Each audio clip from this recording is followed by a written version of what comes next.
So it's another double duty Sunday for Unity Minister, the Reverend Diane Stark, and we do welcome her back. Very much a part of the Coptic Fellowship as well, and inspirational talks. Every time she has stepped up to the podium and presented stories, wonderful storyteller. And today's topic is claiming your destiny with Diane. Well, thank you for having me. It goes without saying, it's always an honor to be up here and addressing this group.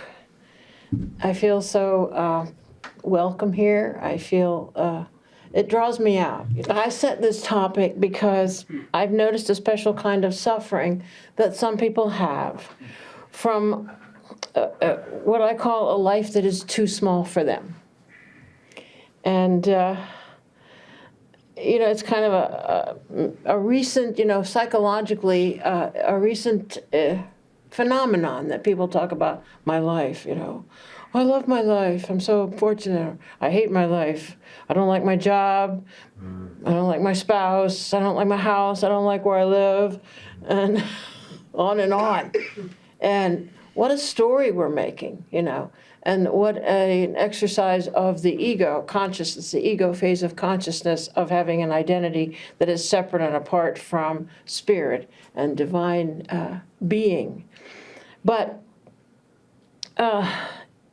it is something that we have to deal with, we have to reckon with. It's a feature of consciousness. So you exist, but then you exist, like a fish, you exist in water. And if the water level gets too low, then you get distressed. And I just wanted to share with you some examples of talking about this phenomenon. One is this little snippet I have from Matthew Fox. Now, how many of you adore Matthew Fox? I do. And this is his real voice. In 2006, when I was in ministerial school, Matthew Fox appeared there at Unity Village. They'd been waiting 7 years from the time they booked him, and he was there for almost 2 weeks. And during the time he was there, it was Father's Day, and he was the guest speaker at the Unity Church in Overland Park, Kansas, which is a suburb of the area. And I went to hear that. And so his topic was In Search of the Sacred Masculine. And this is a snippet from that talk in which he makes the point that men, the sacred masculine, has been more violent because the sky was shut down and thought of as just a mechanistic phenomenon that had no real expansion to it. So he makes that case now. So can we start that? The modern era, when we were told by science at that time that the sky was a machine, the universe was a machine, the sky was like a junkyard of metal parts, that shut down Father Sky. And I believe this is the number one reason why there's been as much violence as there has been in technology and war the last 200 years, and in the human soul, and especially the male soul. Because we have had no place to put the immensity, the expansion of our minds and hearts. Because the sky was shut down for us. Father Sky was shut down. We had to hunker down in our bunkers, and we called those bunkers our souls. And our souls shrunk in the last few hundred years, folks. Don't think it didn't. It shrunk. But there is still the energy there. And that comes through in competition. It comes through in war. It comes through in the stock market. It comes through in negativity, because it has no healthy outlet. Hey, like that. What a brilliant man. And then I was reminded of this song. It just floated into my mind when I set this topic, Claim Your Destiny, out of this suffering that I notice when people feel pinched by the amount of space that they have to express and live in. I remembered years ago hearing Peter, Paul, and Mary sing this song. Have you heard this song, Too Much of Nothing?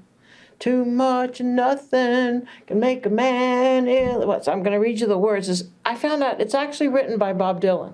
Oh, cool. Yeah, and he never actually recorded it.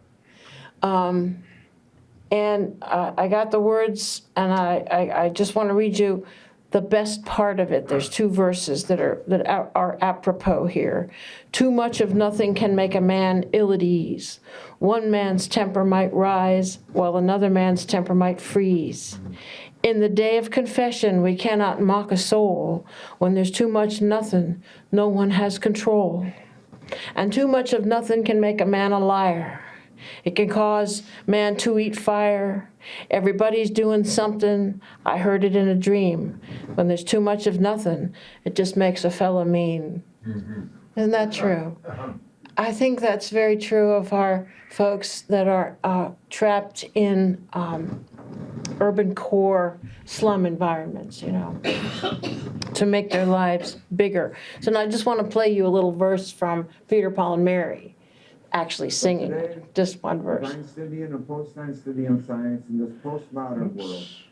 It's got. Sorry. That's okay.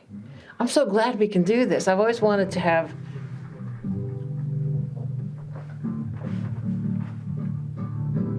Too much of nothing to make a man feel like he. One man's temper might rise, while the other man's temper might freeze. In the day of long confession, we cannot mock a soul. Oh, when there's too much of nothing, and no one has control. That's enough, that's enough, that's enough, thank you. Yeah, because the chorus is kind of weird. It goes, say hello to Marion, say hello to Valerie, send them on my salary on the waters of oblivion. Well, that's not really apropos of our talk, but okay, skipping that. Okay. But now what about the reverse? You know, when you think of fish in water as a metaphor for us in our lives, what about if the water level goes too high? Not that fish can drown, but if we drown in too much, too big of a life, can that happen? I know a really good story about that. I can't tell you who this is about because I think it's kind of violating their privacy, but someone I know in Hollywood, an actress, she got a guest spot on a series out of just she happened to be a secretary in the building where the producer had an office. And he was looking for somebody who played the guitar. And so he got her on the show just as this character who plays the guitar. And she was so popular, so well received that when the show was canceled, she got all kinds of offers to appear in movies and TV shows and concerts. Cool. And she actually had a nervous breakdown because she just didn't know how to relate to it. She didn't know how to respond to it. She did not see herself as having that kind of life. And what she did was, after she recovered her composure, she went to the best acting school in the country and became a fine actress. Yeah. But it can happen that your life can suddenly be too big for you. But what is this suffering that has a person thinking that they don't matter, that they aren't enough, that they are unworthy, that they are useless, that life is hopeless? And did you feel the energy go down? I said, I don't like to talk about the limited good ideas. I think it all starts with your sense of destiny. So what is destiny? It's a wonderful word. I do a little card reading game that kids like to have me do. I just use a regular deck of cards, and I lay it out in the pattern of the magic circle. I think of the what are those other cards? The tarot layout, and you know the row on the right. The bottom card is your hopes and ideals. The next card up is what your friends and family thinks. The next card up is your negative thoughts and fears. And the last card at the top is called your final outcome. But I've changed that to your destiny. because there is no final outcome of the journey of our unfolding consciousness. There's no final point. But the destiny means sort of the direction, sort of the flow, the vision that you're moving toward, which can constantly change. So I think it's a very open-ended idea. We all have a common destiny, really. We all have the same destiny. I think Hamid Bey really emphasizes this, that we must keep our vision lifted to the sublime perfection of God, demonstrated by Jesus Christ. And so what is this destiny? I think we can say that there's both a finite and an infinite destiny for each soul. For example, your finite destiny in this incarnation, it might be to help others by healing through touch or through discernment or some modality that transcends human limitation. We see this all throughout our membership here. We see this all throughout this whole community here at Coptics. People expressing the destiny that they feel called to express. But your ultimate destiny is to see God, to be God, to know God. God being the mystery of infinite mind, infinite love, infinite good. Each soul needs to be about the business of carrying their destiny in their awareness, of dedicating their energies to their high calling. This is how we will transcend violence and create peace. This is how we will transcend despair and create triumph.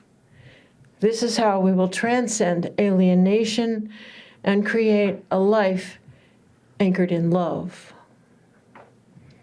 Know this and be blessed by it.